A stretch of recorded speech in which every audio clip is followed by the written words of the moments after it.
channel. I'm Christine of What's Up Cupcake Crafts. Today I wanted to follow up on those 2025 plans that I have, which may have pivoted slightly since I first documented them, but we'll dive into that a little bit today. So jumping right in, first off, 2025, and let me know what you think of these plans, if they're realistic, if you have gone through this before and had to make some adjustments yourself or had learnings from kind of diving into something similar. Let me know what you think in the comments below. But first off, smarter market selection. So I mentioned before, I just started doing markets in the fall, going into the holiday season, and I definitely learned a lot from that experience. There were ups and downs. While overall I think my market season was a success, there's definitely things I would do for my mental health, my physical health, and just my life schedule. Again, I have 2 little boys. I have a lot of pets. My husband, not ranking him with the pets, but you know, we just have a lot going on. And some of that had to kind of take a back seat with weekend activities because of the markets that I was doing, but also just learned a lot in terms of like what was successful and what wasn't, and what kind of reasons might have been behind those. So an example being, I am not going to go as intense towards the end of the year leading up to major holidays like Christmas, because at some point people are done shopping or the weather is just not going to cooperate. I'm in North Carolina, pretty mild overall, but it gets pretty cold for an outdoor market towards the end of December. So the markets that I had leading up to just before Christmas were very cold. People were not really enticed to go outside, even if it was kind of a fun theme. And I have to take into consideration both how markets and the organizers are advertising for their markets and the audience that they're catering to. So, for example, I had a market at the beginning of December that was super successful, and it was a cold day, but it was a very family friendly event. And there was a dedicated audience of schools that were coming to perform. Therefore, families were coming because they had kids participating in the performance. And there was reason that they had to be outside at this venue. And it just happened that that whole event was tied into a market and a very limited number of vendors. So it was a great market for me. But then on the flip side, I had a market, I think a week later, where it was freezing. The entertainment came pretty late. I think it was really just a singer, which she was lovely, but it was a freezing event. The food trucks were just okay. Not something where, as someone who enjoys a unique, quirky food truck, that I would say, oh my gosh, let me go hunt down that food truck and check it out. And the location just wasn't a good area for natural foot traffic. So you very much are picking up to go to this location. And it's easy to make an excuse when you're like, oh, it's really cold outside. I think I'll stay in like I'm doing right now. So that's one of the factors I'm going to consider. Also, sorry, my dog she's just coming to check in. She's like, are you talking to me? It gets really hot here in the summer, really hot and muggy, and I have no desire to do a market. She is absolutely going to knock over this camera, so I apologize. Go lie down. Go lie down. You're fine. I got stuff on you. It's too hot. I'm not sitting outside in that. I don't care how many fans I have on me. Indoor market? Maybe. I'll think about it. You know, what's, again, the environment, what's going on with it. But I'm really just going to focus on the spring, fall, and a couple of holiday markets. But skipping summer, I'm going to use that time to prep and just get ready for the fall holiday rush. And spring, I'm excited to do a few of the markets I have coming up. I have a couple of geek markets and Lunar New Year market. So, you know, fun themed markets which ties into my second goal, is participating in more kind of curated events and markets. So I love the idea of doing a geek market. I consider myself a pretty big nerd, especially when it comes to fantasy, whimsy, obviously. What's Up Cupcake Whimsical Crafts. I have a lot of nostalgia for my 90s, 80s fantasy movies, and I am excited by some of the stuff I've been making, which I'll have some previews of that coming up. But like I am an original Legend of Zelda fan. My kids like the modern Zelda, but I made my first Link plush, so I'll be sharing that on my Instagram, possibly YouTube soon. And I'm excited to do products for a geek market. So I have a couple of those coming up. I'm really leaning into it. We've got some Totoros that I've made. Just like fun little things that I would love to see at a market. My kids are super into Pokemon, so they're already helping me pick patterns that I can choose from there. Again, they're big into video games, so they've had some suggestions and feedback. It's the perks of having a 9-year-old and 11-year-old. And I'm also doing a Lunar New Year market. So that one, I'm really excited for. One of the requirements for the market was being an Asian American Pacific Islander attendee, and I am half Filipino and Chinese. So, you know, I'm excited to like dive into that space and make some fun things for the Lunar New Year. My eldest is Year of the Snake, so excited to do lots of little snakes and fun things tied in with that. So yeah, I'm really excited for that market. I also have signed up for a cottagecore market in August, which is a bit on the border of you know, my summer plans, but it's an indoor market, so air conditioning. And then just seasonal in general. So just after doing all of these holiday markets, it has been really fun to kind of pivot the goods that I've been making to more of a spring focus, and just trying out patterns I didn't have the time to do because I was so intent on the items that I knew were doing well already, and I didn't want to kind of pivot, especially if it was going to take me longer to acclimate to trying a new pattern, where I knew certain patterns I could make within a certain amount of time, or what materials were required, or just in general what it entailed of me from a time perspective. So curating items for markets and seasons, and doing some more theme curated markets is goal number 2. Goal number 3, and this one is more maybe at this point.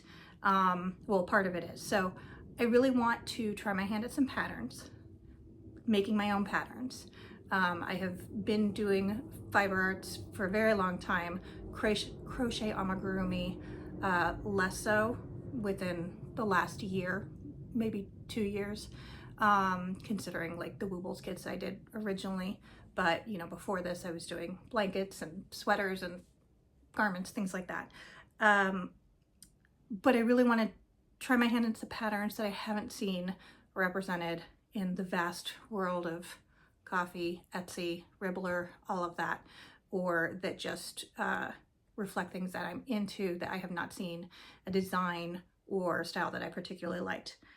That being said, one of the items I wanted to do was a dragon and egg pattern, but have it be like a crochet egg similar to the hatching chicks, the hatching owls, so not a 3D printed egg or anything like that, tied with a baby dragon.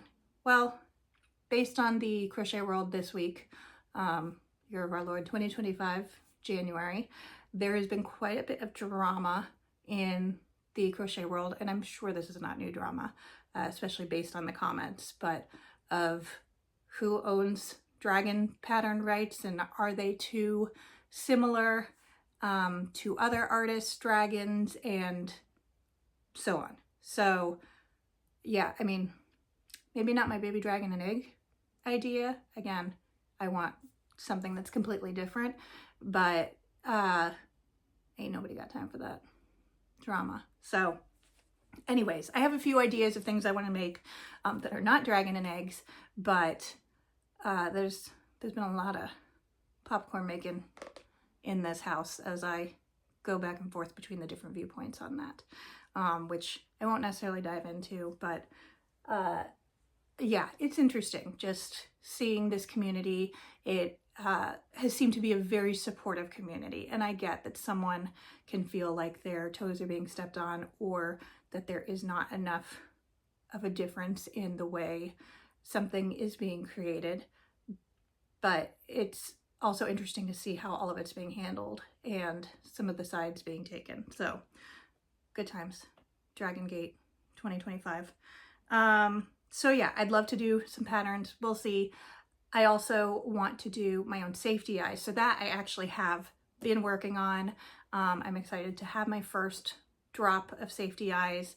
I'm going to have some more stuff about that this week and hopefully I'll launch next week. But I've been spending a lot of time doing that, especially as I've been doing this geek market prep.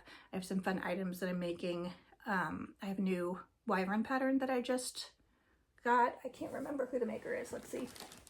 I want to say it's like Ivy Rose. Originally, her name was Cozy Wonders Crochet, but she rebranded her business, so I'll put it in the comments or on the screen. So she has a wyvern pattern, which is really fun. I personally am a fae girly, not so much a dragon girly, though I do love When the Moon Hatched. I'm just not a Fourth Wing fan, and that's a whole nother conversation. But yeah, so I'm making safety eyes that I think are going to be really fun, especially for some of the more like whimsical, mystical items that I'm making, and I'm excited to share those safety eyes on my Etsy shop. So more on that soon, and that is goal number 3, patterns and safety eyes. You know, focusing on that a little bit more. That ties into number 4, my Etsy shop. I did a very limited amount of products on my Etsy this year within crochet. All of them sold. Got really great feedback and reviews on them. So I'm excited to plan my my bandwidth a little bit more appropriately to be able to put more on my Etsy shop. And I think part of that is going to get ahead of my market prep, and with getting ahead of my market prep, putting additional inventory that I then have onto Etsy, because I don't necessarily, I like to have ready-made, ready to ship items versus, you know, made to order, just because working a full-time job, having kids, busy life, I don't like the thought of having the pressure of I need to get something made because I got an order that came in. I would rather have it ready to go, know that I have the inventory in stock and can ship it. And I think too that works well from like a quick turnaround perspective in this world of instant ship, next day culture and mindset. Not that I'm saying that's right, especially for an Etsy type location. I think that was one of the things that was successful about my Etsy shop, was I put these items on within the holiday season and people knew they were going to get it in time for the holidays. So I did not have to worry about getting something done in time with enough of a window to make it and then to ship it. So that is my 4th goal, is building up my Etsy a bit more. And with that, also putting on the safety eyes and the patterns. Honestly, I'm thinking those are going to be more of a free pattern situation or a coffee situation where it's a very small, if any, fee. Just again, I'm getting my name out there a bit more, and personally, just it's a lot of pressure for patterns and making those mistakes that I think a light can be shown very much on them, especially if you're selling them on a platform like Etsy. I just would rather not deal with that, where I think a free pattern with vetted testing that has gone on is more my speed, but we'll see. And then finally, YouTube, social media. So just trying to be more consistent about posting on here. I do have quite a few followers already just from my previous YouTube posts around both stationery and my Irish and Scottish dancing days, which are far behind me, though I really do enjoy watching them and following online on what's going on within that space. I'm just not physically doing it anymore. But anyways, as it relates to my crochet business and just the crochet community, I'm really excited to grow within my YouTube space, having more market prep and recap videos too. Again, this is all fairly new to me, and the videos that I have watched have been so informative and so helpful that I would love to share my experiences too, and hopefully someone can learn from those and help them be successful in making their market decisions or their ultimate, end of day, how their markets go and turn out. So also would love to do more crochet with me's, just chatting, talking crochet business. We can talk about the dragon drama. Message me. And then of course tutorials and pattern process. So assuming I work on patterns, I do have some filming I've done around my safety eyes, so excited to share that. But ultimately, YouTube and social media being goal number 5. So those are my big plans for 2025 around this business, around What's Up Cupcake. And I'm really excited, my first market being next weekend, to kind of kick off this year strong. Personally, I was doing a no spend January that has not necessarily gone great when there's a new premiere color drop in Parfait and there's a whole bunch of new patterns, especially fun quirky patterns that I want to try for these markets coming up. So low spend January is currently going on, but yeah, I'm just really excited for 2025, and I hope you will join me on this journey, and I will try and share as much as I can to hopefully help with, again, your own learnings, or just follow along if you're in the same space. So thanks very much. Subscribe if you would like to follow along, and I will provide any links or follow up in the description below. Thanks. Bye.